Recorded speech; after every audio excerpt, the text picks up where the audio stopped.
I think the function of consciousness is to enable us to make choices. Otherwise, if we found ourselves in situations in which we didn't have a pre-programmed response, there would just be stochastic behavior, and some small percentage of us would randomly do the right thing, and then that action tendency will be passed on to the next generation. But the rest of the species dies. What feeling enables is during ontogeny. That's I've got this response that was given by natural selection. It isn't working. So when I now behave randomly, I feel, well, these actions are making things worse. These actions are making things better. I think I'll do that then. I'll stop doing this and I'll continue doing that. And then if that results ultimately in returning to your viable bounds, then you have learned from that experience. And the next time you find yourself in that situation during your own lifetime, you'll know, I'm in that situation. I don't do that. I do this. I think that is the mechanism of learning from experience. And I emphasize the word experience, that you feel your way through the situation.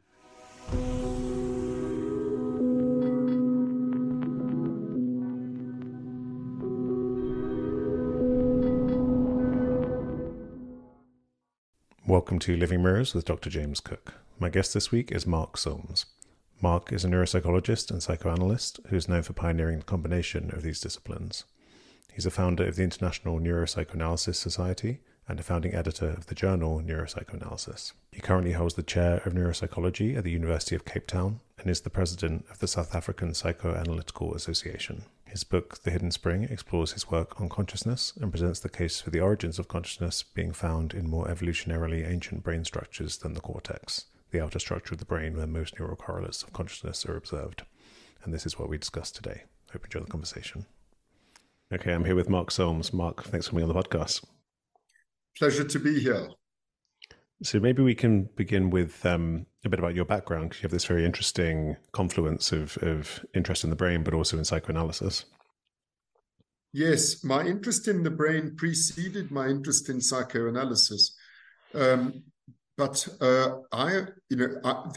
of neuroscience that I studied, which I think is the most interesting part of it, it was neuropsychology. In other words, the relationship between brain processes and mental processes. But this was in the early 1980s, and I was very frustrated and disappointed at how little mental processes actually featured. It might as well have been called neurobehaviorism rather than neuropsychology. For me, as I said, the most interesting thing about the brain is that it has subjective states, that there's something it's like to be a brain. And yet this subjective understanding of what the mind is was precisely what was sort of airbrushed out. And so given the fact that this is the unique feature of the brain, surely it evolved for a reason. Surely, subjective experience does something. And if we're going to leave that out of account, we're never going to understand how this special part of nature works. And so for that reason, I took what was a rather a radical step as far as my colleagues were concerned. And I decided to train also in psychoanalysis. They said it's like an astronomer studying astrology, but I think with all of its faults, psychoanalysis has not been embarrassed by the subjective nature of the mind, and I think we have to adjust our methods of study to our object of study, not adjust our object of study to our methods, which in the case of behaviorism led to the absurdity of us excluding the psyche from psychology. So my aim was and remains all these years later to try to bring what psychoanalysis has developed by way of methods and concepts and theories, ways of talking about and understanding the subjective aspect that I'm referring to, and then trying to correlate those concepts with anatomy and physiology using all of the powerful tools that we have at our disposal these days. Right, and that taboo around the first-person perspective seems to still be present, I think, in the way that neuroscience and psychology or neuroscience in particular is taught. But this was the 80s, you said, right? So this was even before Francis Crick kind of legitimized study of consciousness scientifically. So it must have been very taboo back then. It really was. I did my doctoral study on, and as I wanted to do it on consciousness for the obvious reason that I've already said. And the only way I could was to study sleep and waking. That was the aspect of consciousness that was considered respectable. So that's how I ended up studying sleep, and then managed to slip, in dreams, because dreams, the remarkable thing about dreams is that they're a state of so-called wakefulness, which occurs while you're asleep. And so that's what I did. You're quite right. It was only in the 1990s that I still remember the first book that was published called The Neuropsychology of Emotion, which was I won't mention the author because it was a terrible book, but at least there was a book, on emotion, one, in the early 1990s. And then came Crick and Tony Marcel, who's not remembered much anymore, Crick and Marcel, and then Damasio, and that was a sea change. Yeah, you must have had an appetite for stepping outside the mainstream, because Freud as well, right? And psychoanalysis, as you mentioned, was very taboo. Especially when I was an undergraduate, Freud was mentioned once, and it was flagged as like, this is the one time you'll hear about this. Like, don't expect any interpretation of dreams here. But I think it's obviously psychoanalysis. Freud didn't get everything right, but at the same time, it seems strange to me he's not heralded as a kind of visionary who started the whole field. He's kind of almost like an embarrassing uncle. It seems like, in the way at least I was taught about psychology, he's almost just kind of systematically denigrated. Whereas his insights are, even just the term psychodynamics, right? He was directly influenced by thermodynamics, and it seems that the things we'll be talking about today, his insights are absolutely correct, that you can understand the mind by linking it to these kinds of physical theories of thermodynamics. Yeah, I agree completely. I see Freud. Freud is to psychology, contemporary psychology, what Newton was to or is to contemporary physics, or what Darwin is to contemporary molecular biology. It's absurd to pillory people like Newton and Darwin because of what they didn't know. Of course, they got a hell of a lot wrong, but the basic sort of framework, the direction that they set a whole discipline upon was their contribution. And of course, we build upon it. You don't throw away everything that was done by the pioneers and start all over again. You build upon it.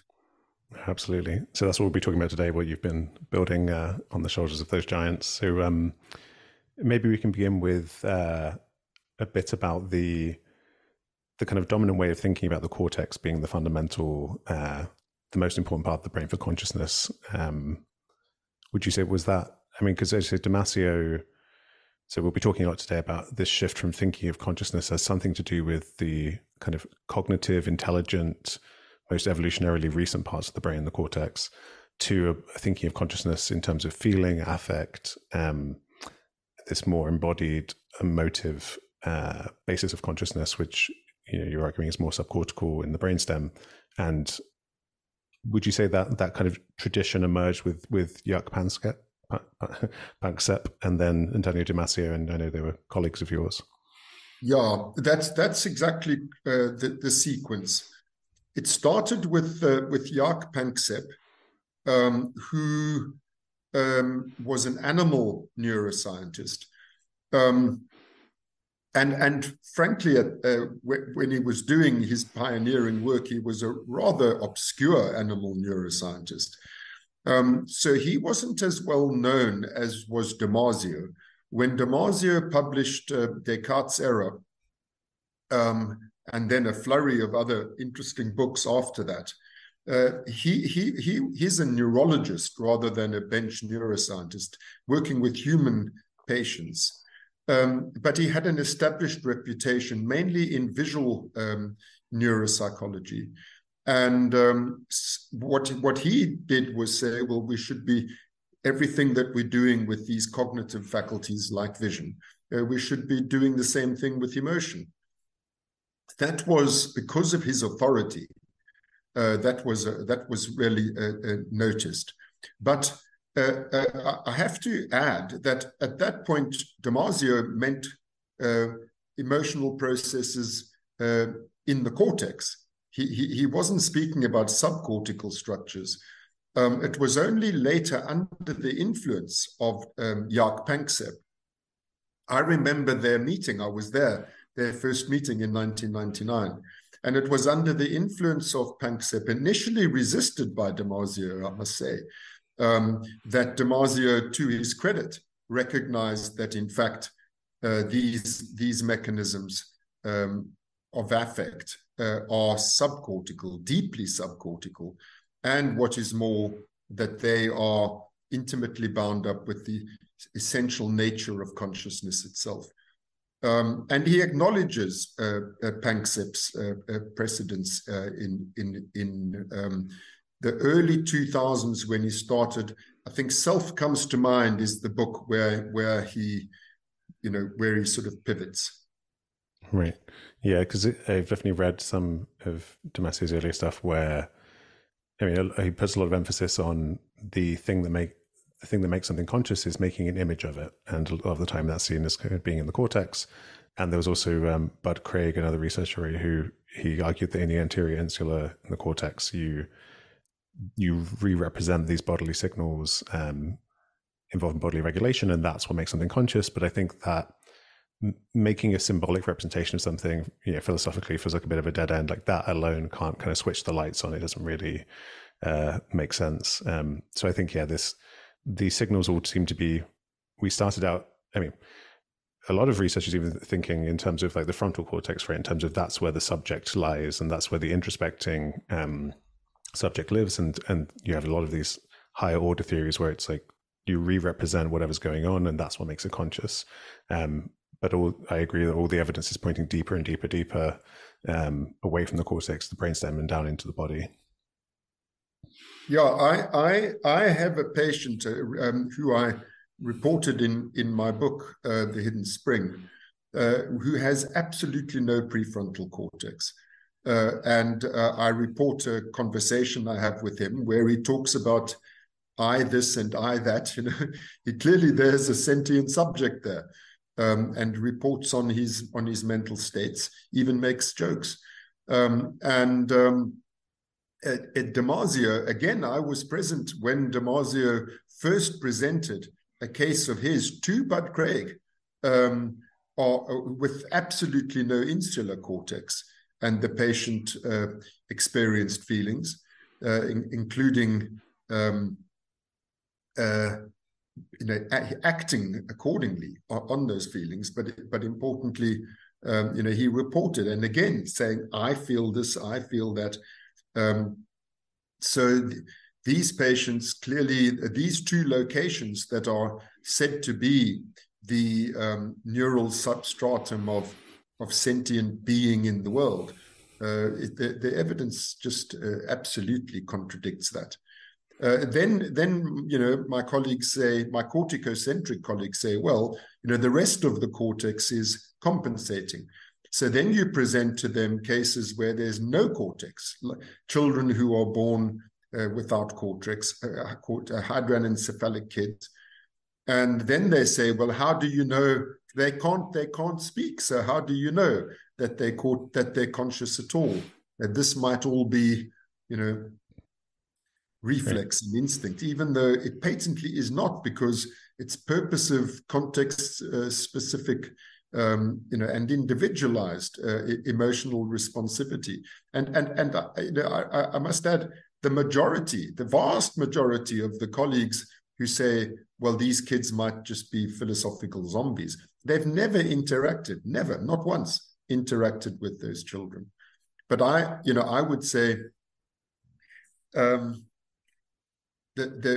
evidence doesn't end with lesion evidence in terms of the cortex.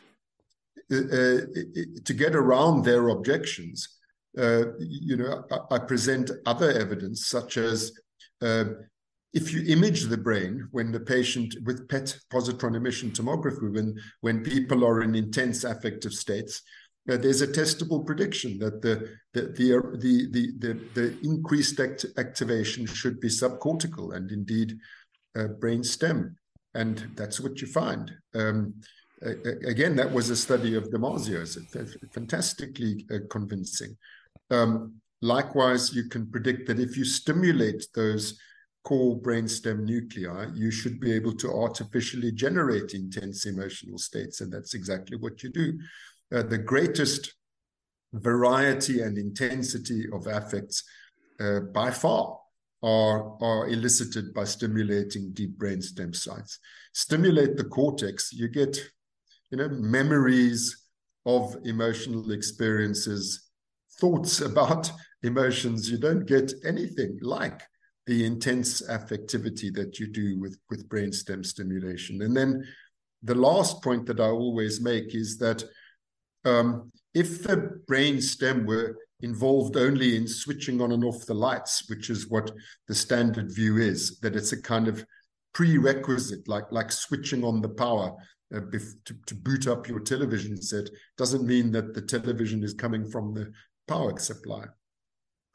If that were the case, then I can understand why anesthetists might want to manipulate what's going on in the brainstem.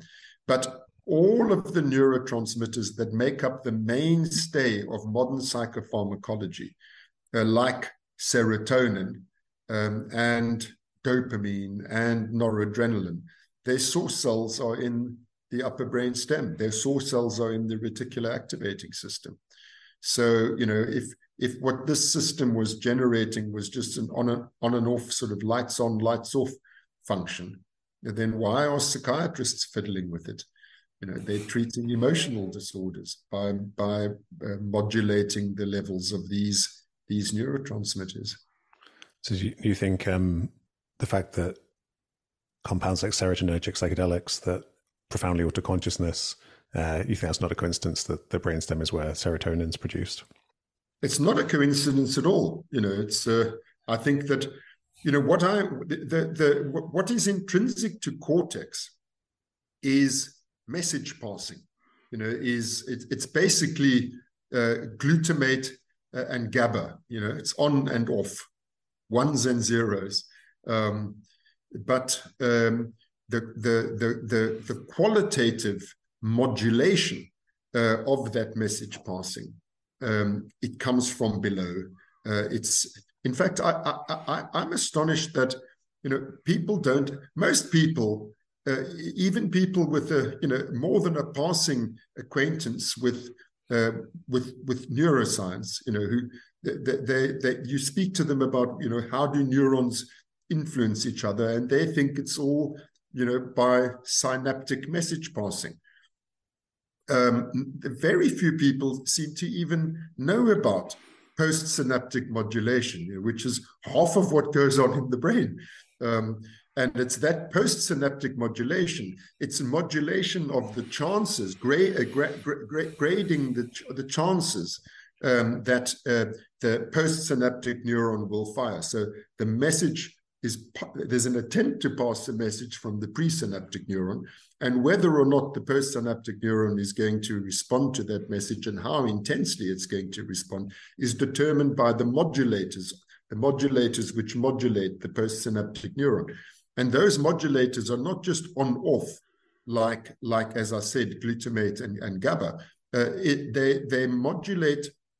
There are 5 classical neuromodulators: the dopamine, serotonin, which we mentioned earlier, noradrenaline, also acetylcholine and histamine, doing 5 different things. Then there are all the receptor subtypes in relation to all of this multiplicity of different serotonin receptors, different dopamine receptors.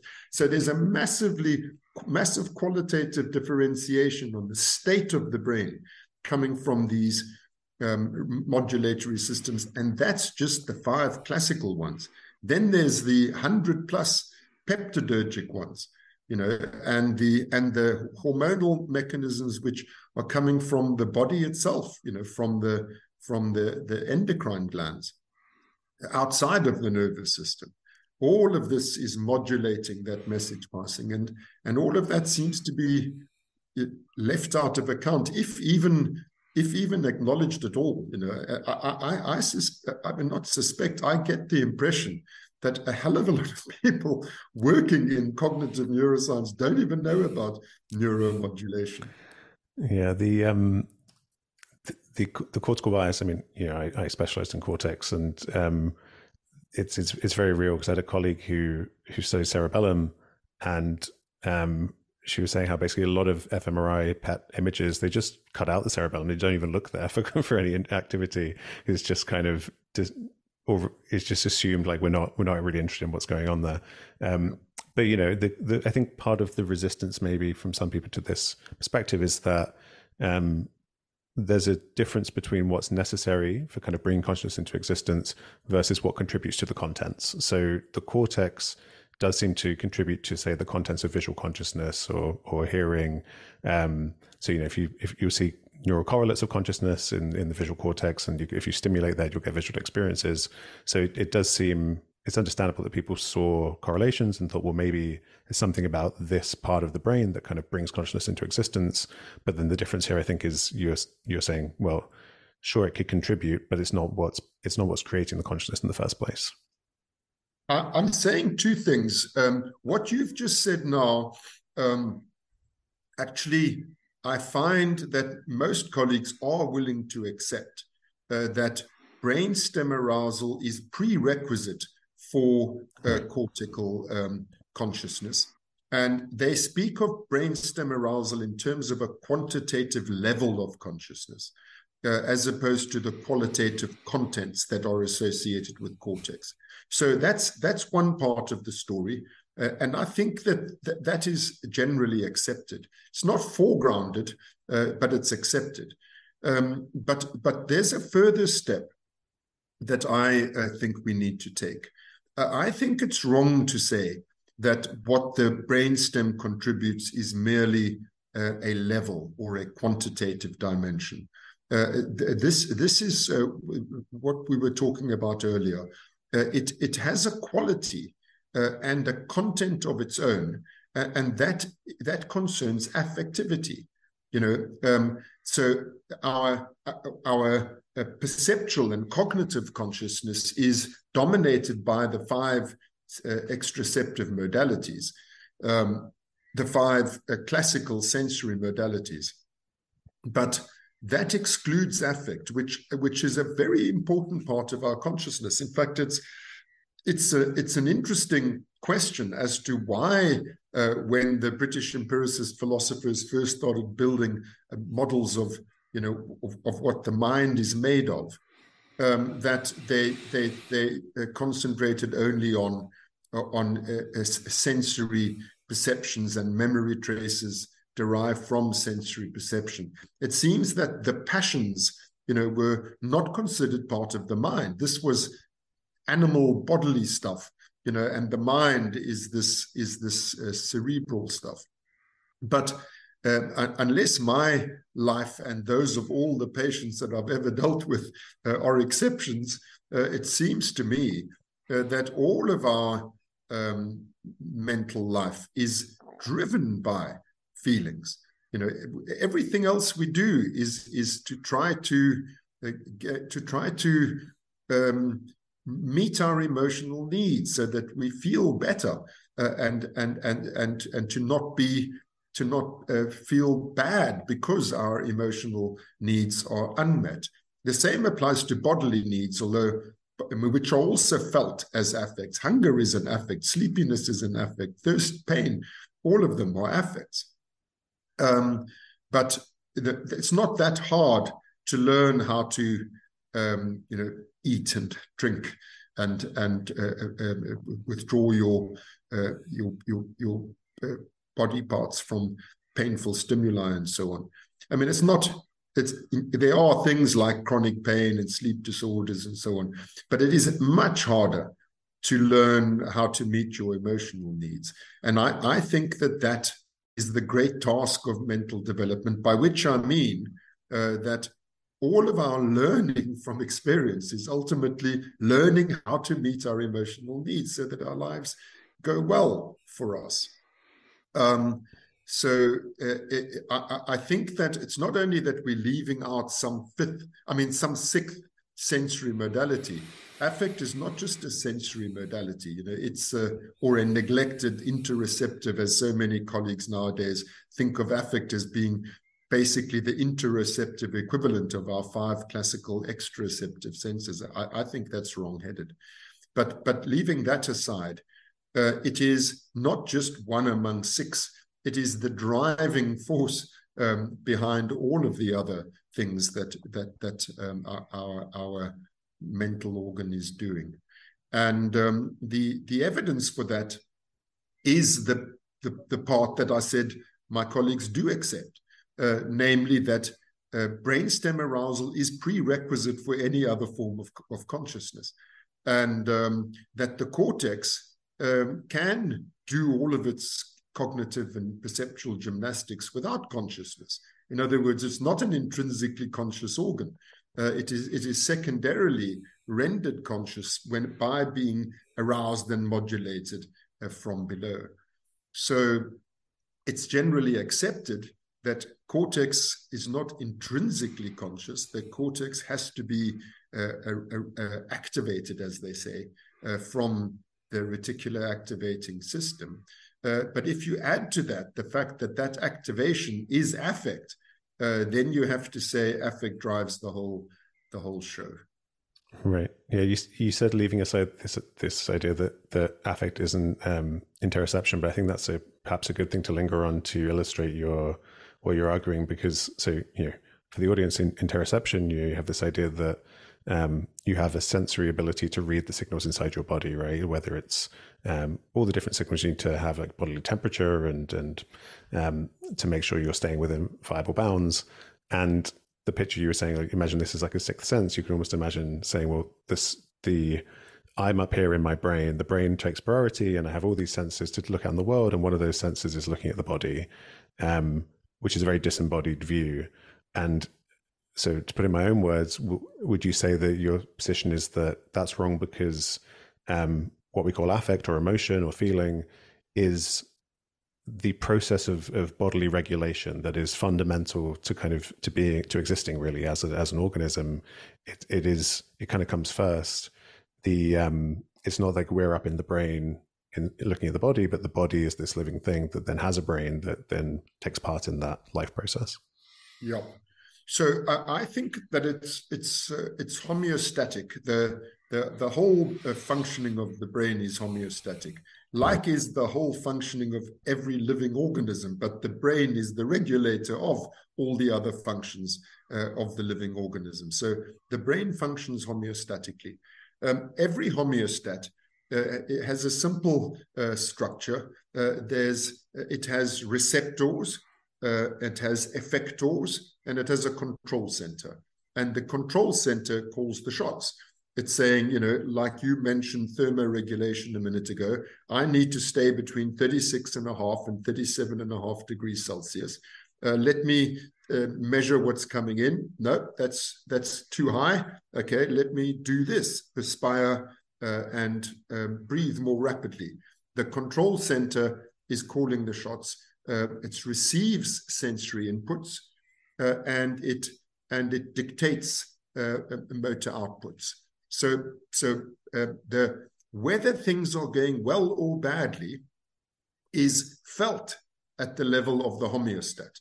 The homeostatic deviations are feelings. And not all homeostatic deviations are felt. That's because many of our homeostats just have an absolutely pre-programmed, stereotyped response. When this happens, do that. When this happens, do that. To be able to feel whether what you're doing is working or not enables you to adjust your actions on the basis of unfolding consequences of those actions. In other words, it enables voluntary action. It enables you to transcend automaticity and to feel your way through uncertain situations. That's what feeling is for. But now let's go back to the question of interoception and exteroception. And I'll start with the argument with the simplest sort of evidence. So the claim of people, very influential people, started also with Damasio, with his, somatic marker hypothesis, but then built upon by Anil Seth and Lisa Feldman Barrett, among others, that affect is just a sixth perceptual modality. We've got 5 extraceptive modalities, and affect is an interoceptive modality. And I'm saying no, that those perceptions are what are read by the homeostat, and the homeostat then, so here's an example to illustrate that point. When I perceive myself breathing, I don't have an affect. There's no affect. When I feel my tummy grumbling, there's no affect. When I feel my heart beating, there's no affect. In other words, interoceptive states can be registered as perceptions, just like all other extraceptive perceptual states. They're just perceptions. They're not different in kind. They're not different. It's just part of somatic sensation. And in fact, all perception is, in a manner of speaking, somatic sensation, because it's the state of your retina. That's your visual perception. The state of your tongue is gustative, state of your olfactory bulb. These are states of the body, all of them. But it's patterns, certain patterns of the states of the body mean to the homeostat, this is not my preferred state. So I've said there are interoceptive states which are just perceptions. There's no affect. There are affects which are clearly extraceptive states, like having a pin stuck in your finger. It comes from outside, but it's painful. It's an affect. Eating rotten meat, it comes from the outside, but it's an unpleasant feeling.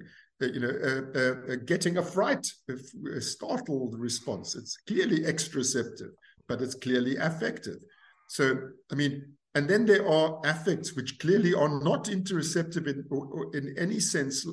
Extraceptive feeling, and they're neither. They're just not perceptions, like missing my brother. It's not a perception. It's a complex thing. So these are constellations of extraceptive and interoceptive inputs, which are interpreted by the brain as meaning I am moving out of my viable bounds in relation to this need or that need or the other need. Like fear, somebody's coming at me, it's clearly coming from the outside, but I'm interpreting this as my need to stay within my viable bounds in relation to fear. That is, to not be in danger to life and limb. Looks like I'm in danger to life and limb. So that is an interpretation of this guy coming at me, is an instance of danger to life and limb, and therefore it is felt as a deviation from my staying within my safe bounds. And the same applies to all of our emotions, like rage. Is a need to not have frustrating impediments standing between me and what I want. If something gets in the way, then it's a deviation from where I need to be. I need to not have people preventing me from getting what I want. So you start to feel irritated, angry, and enraged. separation distress is the same. All of them are the same. So the feeling is the homeostatic deviation. In a state of fear, you're both seeing somebody running at you, and you're feeling your heart rate, and you feel that kind of rapid breathing, and the action tendency to freeze or to flee. All of that constellation of different things going on perceptually and motorically.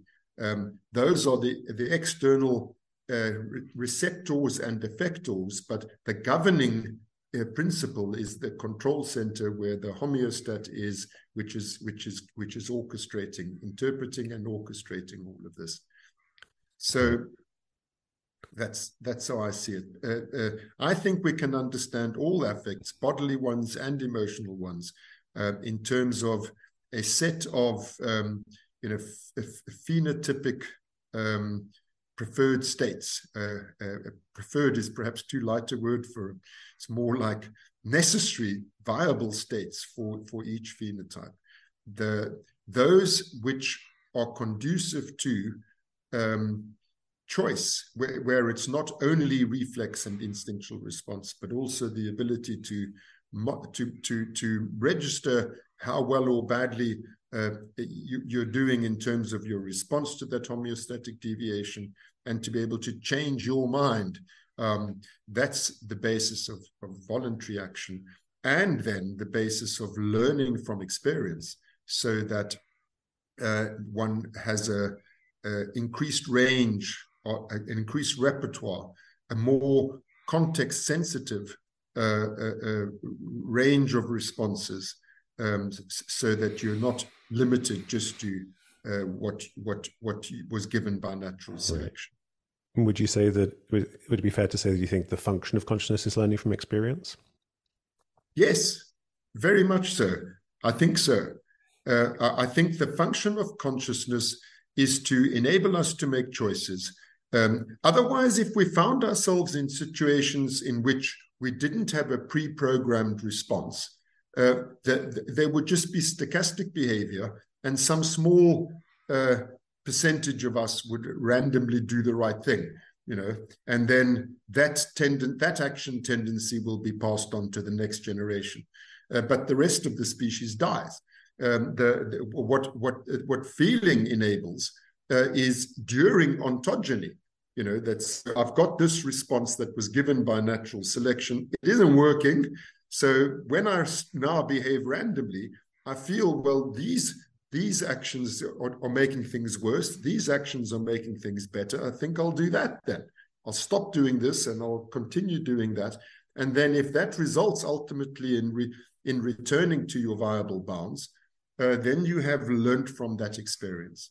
And the next time you find yourself in that situation during your own lifetime, you'll know, I'm in that situation. I don't do that. I do this. I think that is the mechanism of learning from experience. And I emphasize the word experience, that you feel your way through the situation. The behaviorist Thorndike called what I've just described, which is operant conditioning, they called it the law of effect. And Jaak Panksepp, who we mentioned earlier, memorably said it should be called the law of affect. That's what rewards and punishments are. They're feelings. Right. So here we're talking about ontogenetic learning in your lifetime versus phylogenetic learning right through evolution. It doesn't have, you have to wait to die and have be sculpted over evolutionary time. You can learn in your lifetime. And you use the example of breathing, right? So the aim, you could say, well, the organism, when it can function by reflex, it does. So if I'm breathing well and my breathing's not obstructed, I'm not conscious of it, right? But the moment something gets in the way and I'm not, I don't immediately deal with it through a learned reflex pattern, then it immediately intrudes into consciousness, right? So I think this is this points to an intuitive understanding of why you're arguing this, right? That things seem to become conscious when we have a need to learn from that experience. Yes. That's what you've just touched on there is absolutely pivotal. I think that it's a very simple example, but it's a very telling one. so we normally breathe autonomically, but in certain situations we become conscious of the need to breathe. Why? That's a very simple model example. Why does one suddenly become?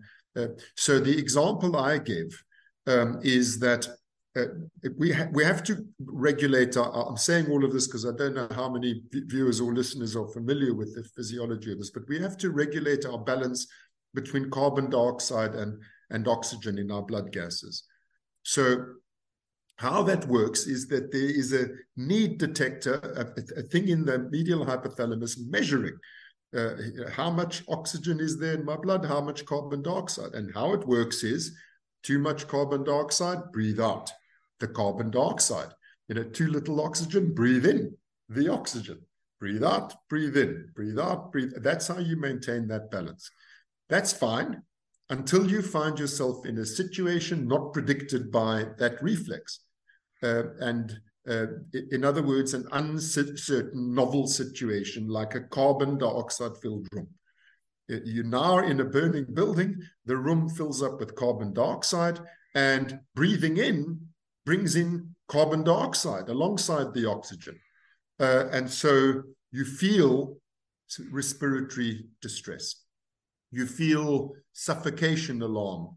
It's also called air hunger. It's an unpleasant feeling.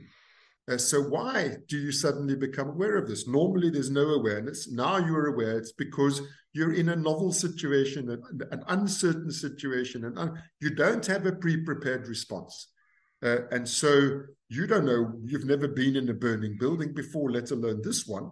You don't know what to do. So you randomly decide, I'm going upstairs, And if you do that, what you find is the air hunger gets worse. So that unpleasant feeling makes you change your mind, and then you say, okay, well, let me try going downstairs. Then there's a feeling of relief. That's how you know that there's more oxygen down there and less oxygen up there. And so the next time you're in a burning building, you'll know, don't go upstairs, go downstairs. It really is as simple as that. In fact, no, I must add something. It's a simple consciousness in its most elementary form, which is raw feeling, which is what I've just described, is as simple as that. But then there's a second level to it, which is the capacity to not just feel, but to register what the feelings are about. So it's like, I feel like this about that. Enables you, not just on the basis of raw feeling to modulate your behavior, but to be able to register, it's that thing there that's making my feelings worse, and it's that thing there that's making my feelings better. Next time I see that thing there, I'll head towards that because I anticipate pleasure from that. So it's raw feeling by itself can, in principle, govern voluntary behavior. And I have to say, in the case of hydranencephalic children, it does. Those children, there is no possibility that they can be having conscious perceptions, but their behavior is influenced by unconscious perceptions via the brain stem, because all of the sensory modalities, apart from olfaction, sends inputs to the superior colliculi. So the brain stem is receiving unconscious information about the state of the world, but it's unconscious. And so these kids are responding to how they feel, the affective gut feelings that are generated by these unconscious sensory stimuli. But think of what an advantage it is to be able to know what's causing these feelings, to be able to think consciously about in a common currency, in the workspace, as they call it, or in working memory, to be able to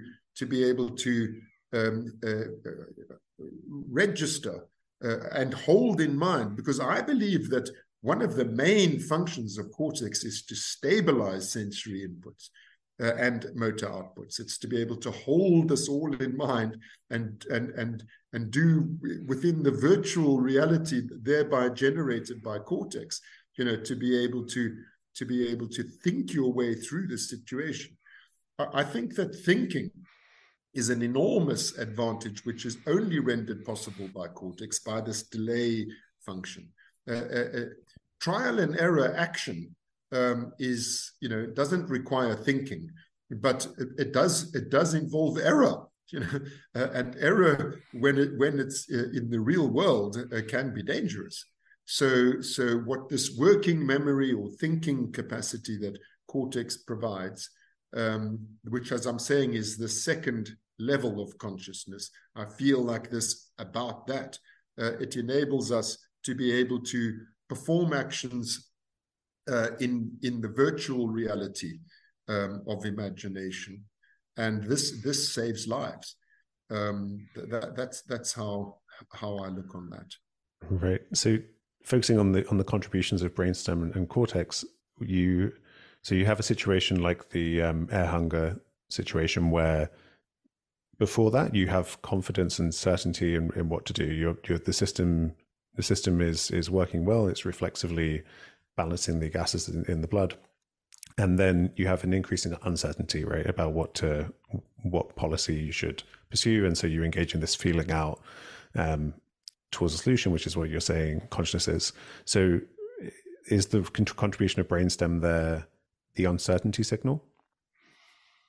Yes. So I was saying earlier, let me just say before I go further, I'm talking about brainstem because that's the main participant in this arousal function. So the reticular activating system, this is the main player, but it also includes other structures like in the diencephalon, in the basal forebrain, in the so-called limbic circuitry, and so on. And as I said earlier, even in processes that transcend the nervous system, glandular function outside the nervous system, which impacts upon the nervous system. So we're saying brain stem, but that's just for short. So I was saying earlier that what the reticular activating system is doing is modulating the message passing, and that this is what we call adjustment of postsynaptic gain. And that is, just in physiological language, exactly the same thing in computational language, what you were just talking about now, modulating the uncertainty, or its inverse, which is called precision. So precision modulation is a computational description of what postsynaptic gain does. And I say again, it is modulating the message passing. It is increasing or decreasing your confidence, to use the computational language, in your current policy. So to put it in very simple words, if things are turning out as expected, that's good. If uncertainty prevails, that's bad. And so increasing uncertainty, in other words, reduced precision in your prediction, in your policy, just is bad. And so you change your mind, and you've lost confidence in that policy because you've got increasing confidence in the error signal. In other words, uncertainty is prevailing. I'm confident this is a reliable error signal. I'm therefore no longer confident in my policy. I abandon my policy and I try something else, which is predicted to reduce this error signal. And if this more successfully does so, I increase the gain in this policy. In other words, I increase my confidence in this policy. And I'm very glad that the word confidence, has also a subjective connotation and denotation. It's I think that, of course, that's just a fortunate trick of linguistic history, but I think that it's correct to speak of confidence, as in its phenomenological sense. When it comes to us self-organizing systems, where it's legitimate to speak of our point of view, the point that a self-organizing system like us necessarily has a point of view. So it becomes reasonable to speak about the point of view of the system. If a system is just modulating its confidence in its policies, which, let us not forget, have existential consequences for the system, I think that in circumstances like that, it starts to become reasonable to speak about the confidence of the system, also in the subjective phenomenological sense of the word. Right. Yeah, I share that instinct that all meaning arises in light of death. Basically, like death is bad for us as self-perpetuating systems, and that's the fundamental thing that we take all of our other meaning from. And so then you have the contribution of cortex that you alluded to. So are you saying that you have this fundamental process happening involving the brainstem, and in the case of the person trying to escape the burning building, then visual cortical processing is recruited in service of this effective drive to get yourself towards safety? Yes, visual cortical processes would have gone on anyway, but you're now feeling your way through those visual cortical processes. In other words, you're imbuing them with subjectivity. It is like, what do I make of what's going on now visually? What do I feel about that? That's what I think. And so another way of putting it is that, message passing can go on automatically, and it does all the time. But if I'm going to be able to change that message passing on, tethered to how well or badly I'm doing in terms of a prioritized need, then I have to monitor them both in a common currency. So that's what I think working memory is. It includes both the affect and the message passing, and you're able to think about how these two things are relating to each other and modulate your action accordingly. But if you were not doing that, so I prioritize the feeling of fear at this point in time. That doesn't mean I no longer consider my other needs. It's just that I now no longer prioritize them. In other words, I'm not feeling them. I'm not monitoring them consciously. I'm just, I increase my confidence in my priors in relation to those needs. And I modulate my confidence in the prioritized one, because here's where the uncertainty has been prioritized, and I have to palpate my expected precisions in relation to the actual incoming, the precision of the actual incoming error signal, and if it doesn't match what I'd expected, I've got to change my mind, because this is the prioritized need. This is where the greatest demand for reduction of uncertainty exists. And then the other, so in a state of fear, you wet your pants, without a second thought. You're not monitoring how's my bladder regulation going, because it's no longer your priority, and so on. Likewise, in states of fear, you don't feel fear. I mean, pain. There's well-recorded examples of this, of soldiers in battle, that they get shot and they don't even know it until afterwards. They don't feel any pain at that time. But then later on, once it's okay, I'm alive now, my priority is no longer escaping the enemy. Now I can monitor, well, how am I, what else, how did I do? I'm still here, but what shape am I in? Better do something about that now. Couldn't do anything about that when I was in the field. That's the way. That's the sort of way that it works. Another way is and sort of a reasonably simple formulation is, I think of it as affect is the demand made upon the mind to perform work. In other words, things are going wrong, mate. You got to do something about this. That's the demand. And then the work so demanded is the conscious cognition and conscious perception. That is the response to the demand. It is okay. Something's going wrong in a certain category of need. What am I going to do about that? Let me think and perceive consciously my way through this problem. And I will only know how well or badly I'm doing if my thinking and perception and action are linked to the felt consequences and causes. Right. Yeah, I had experience a couple of times last week that may fit in with this, where I had the intention to go and make a cup of tea, and I started going to the kitchen, and then 10 minutes later, I kind of look up from my work at the laptop, and there's my teacup with like the residue of tea in the bottom. I have no memory at all of actually drinking it, but clearly I've made it and drunk it but my attention is on something else, on work or something. I've made many similar observations since I worked out these things that we're talking about. And it really is quite alarming, I suppose, is the word for it. How much of what we do is actually done unconsciously, and how discontinuous is our consciousness in relation to the various activities we're engaged in. It's sort of retrospectively massaged into one continuous narrative, but it's much more discontinuous than we like to think.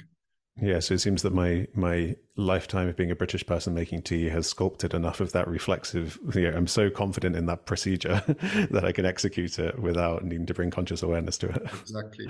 Right. And would dreams be conscious in this framework because they're performing a similar function while we sleep? Look, I think that's. I mentioned it earlier in a kind of different way when I was saying I was allowed to sneak dreams into what I was studying because they're conscious. It's a state of wakefulness during sleep. It's very interesting. Why does that happen? But more seriously, I think that, I mean, in a way, what I'm saying is obvious, but it really does. It's a question. Why does consciousness intrude on sleep? Why do you need to be conscious while you're asleep? So given everything that we've been talking about, consciousness is a state of uncertainty. It's how we deal with uncertainty. There's that wonderful phrase of Andy Clark, surfing uncertainty. I think that's a good way of characterizing consciousness. I've got the book right next to me right now, actually. It's on my bookshelf. Oh, yeah, it's a great book. So I think that the fact that we are conscious during sleep implies that the dream, whatever work dreams are performing, has to do with managing uncertainty. Now, if you tie that to the other main thing we know about what the brain is doing during sleep is memory consolidation. What is memory consolidation? It's basically reviewing the prediction errors that have been registered during the day, because learning is updating of predictions. So a reasonable view is that memory consolidation involves, well, which of these updates am I going to retain and which of them am I going to discard? That's what memory consolidation. So there's a problem there. You're having to, there's some uncertainty there. There's some modulation of how confident am I in my prior to the extent that I'm less confident in it, to that extent, I'm more confident in the error signal, and I have to update the prior and lay down a posterior prediction. That's what memory consolidation entails. And I think the confidence modulation, the precision modulation involved in that process is most likely why we are conscious in dreams. I mean, there's a lot more that I could say, but I think that's, and then what I've shown in my own research, what I've just said to you now is a kind of, I think, a reasonable speculation, but what I've shown in my own research since the late 1990s and early 2000s is that what drives the dream process is dopaminergic activity. It's in the mesocortical, mesolimbic dopamine system.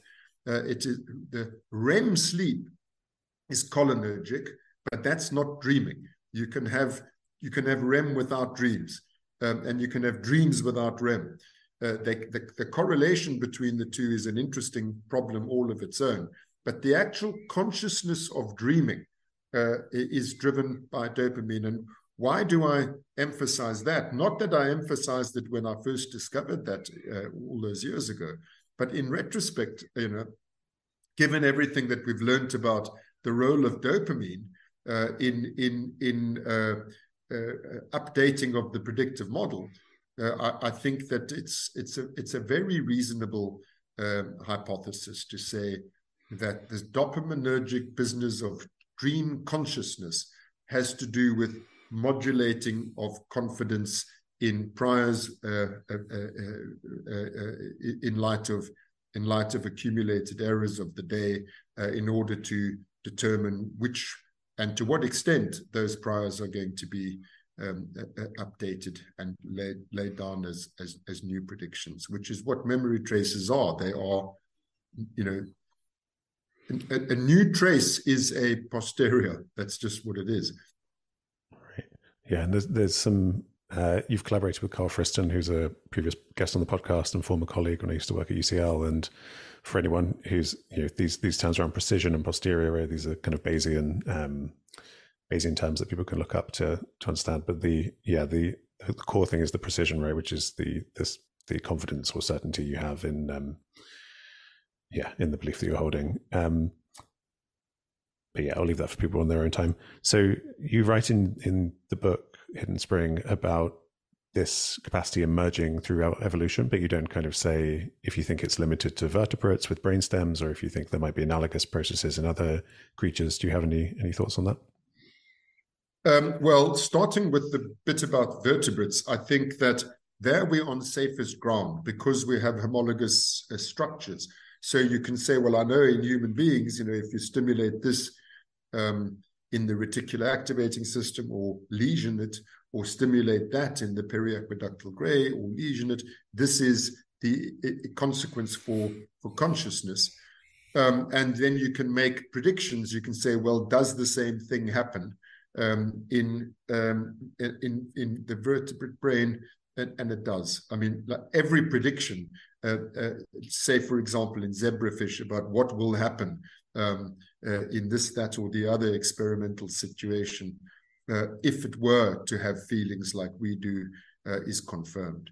But once you move out of the vertebrate brain, I don't mean that they're less likely to be conscious. I just mean it's more difficult. It's more methodologically difficult to set up experimental paradigms in which you can test predictions as to whether or not they are. Right. So there you have to switch to a more functionalist interpretation, and use the sort of criterion we were talking about earlier, namely, is the animal able to solve novel problems under conditions of uncertainty? If it is, well, how is it doing that? In our case, we do it by feeling our way through the problem. Is it conceivable that there's some other way of doing it? Well, I don't know. My own take on that is that if you have a creature which has multiple homeostatic needs, and therefore they have to be treated as categorical variables, because 8 out of 10 of sleep is not the same as 8 out of 10 of thirst. You can't just add them together and say, okay, I've got 16 out of 20 of total free energy, so all I'm going to do is sleep. You would die. You have to drink too. And so a creature that is driven by the free energy principle, in other words, it is seeking to continue to exist, and it has multiple needs. In other words, it has categories. Categorical variables are qualitatively distinctive, and it necessarily has a point of view because it has a self-organizing system which distinguishes itself and its internal states from its external states, therefore has a point of view on the world. I think that's, if a system has those dynamics, you simply are describing feelings. A capacity to register how well or badly I'm doing in relation to my existential needs across a series of qualitative variables registered subjectively. To me, that just is a feeling. So on that basis, looking at the creatures who show that functionality, I think it goes beyond vertebrates. I think it goes well beyond vertebrates. I think we would have to include insects. We would have to include crustaceous, certainly cephalopods. But I start to feel just, more uncertain, and also I start to worry that I look ridiculous when I speak about conscious insects. Yeah, maybe that's the final taboo after Freud and consciousness. Yeah. Hey, this has been great. Thanks, Mark. I've really enjoyed this. Thank you very much, James. I've enjoyed it too. Thank you. Thanks.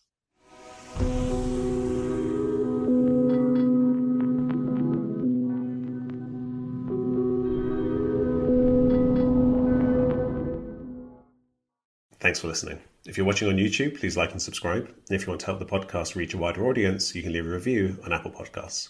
Finally, if you want to offer financial support, you can go to patreon.com/Dr. James Cook.